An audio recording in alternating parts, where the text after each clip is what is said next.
Here outside my garage, just working on this zero-turn mower so I can mow the grass. I love mowing the grass. But you know what I love more than mowing the grass? Nature. That's why I live out here on this 11-acre property. I love it out here in Sorrento. But if you go to my website, I could teach you 3 tips on how to get 11-acre property just like this. And basketball hoops too. Basketball hoops. And when you have 11-acre property, you get to see a lot of nature. And it's a blessing.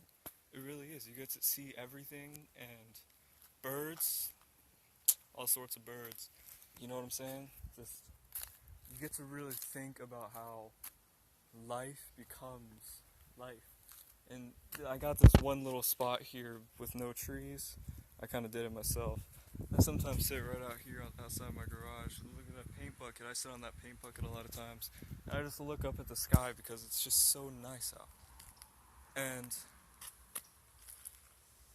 a lot of birds fly around. And then sometimes a raccoon will just,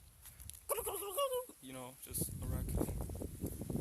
Sometimes squirrels, they'll come in with their nuts and they'll bury their nuts over there by my front door. I love it when they do that because then I can go and grab them and throw them away, and the squirrels come back wondering like, what has just happened? And you know what I'm saying? Yeah. So if you go to my website, I'll give you 3 tips on how to get a nice zero-turn mower and how to work on it and how to get 11-acre property.